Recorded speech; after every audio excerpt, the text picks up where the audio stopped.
A question that I get asked a lot is how can you test if the automatic winding system in your watch is working correctly?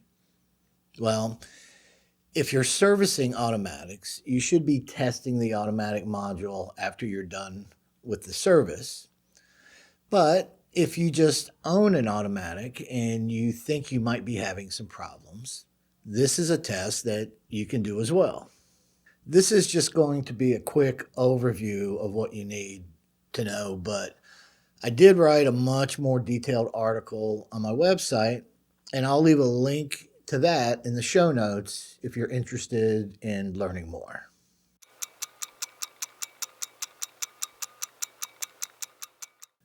There's really only three things you need to know to be able to conduct this test. The first thing you need to know is what the power reserve for your movement is supposed to be. Now, for those that don't know, the power reserve is the amount of time that it takes for the mainspring to go from a full wind all the way down to the point where the movement stops ticking. This type of information is easily found just by Googling your caliber number and asking what the power reserve is. The next thing you need to know is whether your automatic system winds bidirectionally or if it only winds in one direction. And if it does wind only in one direction, is it clockwise or counterclockwise? The last thing you need to know is how many revolutions does the rotor need to rotate to fully wind the mainspring barrel. Now, as a general rule, most watches require somewhere between 650 to 900 turns per day to fully wind the mainspring barrel. Most watchmakers use a pretty simple machine, which is called a cyclotester. Now, many professionals are going to use something like the ELMA cyclomotion or any number of other similar machines. But for the amateur watchmaker, a winder like this works just fine. All you really needed to do is rotate the movement a certain amount of times in as quick a time span as possible. If you don't have a machine like this, then you can also use one of the watch winders that people use to keep their automatics wound up in the house. You just need to be able to calculate how long it takes to get to the required turns per day and make sure you can control the rotation direction if your movement only winds in one direction. So after I service an automatic and it's been regulated, I case the movement up and I hand wind it until the mainspring is fully wound. If the power reserve is between 40 and 50 hours, I wind the barrel so that it rotates 8 to 9 times or until I feel the mainspring slip in the barrel, and then I check the amplitude. Then I just let it run all the way down until it stops. On a movement with, say, a 42-hour power reserve, I just set a timer for 33 and a half hours, which is 80% of the power reserve. Now, if the movement has stopped, I know there's a problem other than the auto system, and I'll troubleshoot that.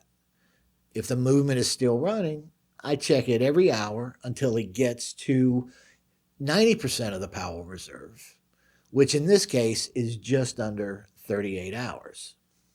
Okay, so now that I know that the movement hits the power reserve when I'm hand winding it, I put it on the auto winder.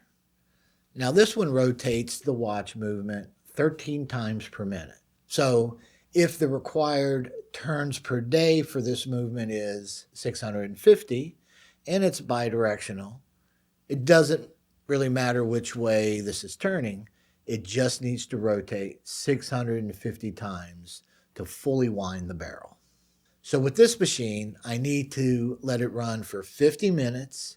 So that's what I set my timer to. Now I check the amplitude again. And what I'm looking for is something close to what I had when I hand wound the movement. Once the amplitude has been checked, I just do the same thing as before and I let it run down.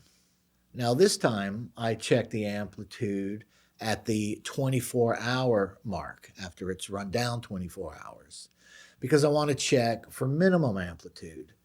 And I want to see somewhere typically around 200 and 210 degrees, and then I'll set another alarm to check for the 80% power reserve. If everything's still ticking, then I just check it every hour and that's it.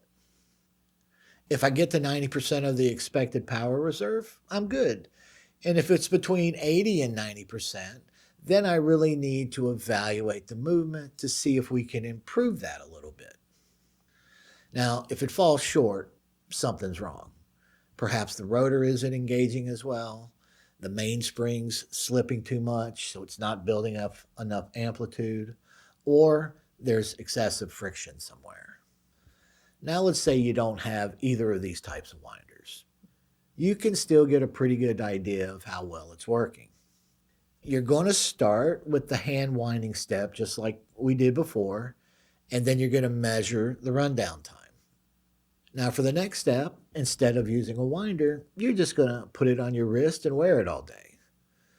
Start from the watch with absolutely no power and just wear the watch for at least 12 hours during your normal activity.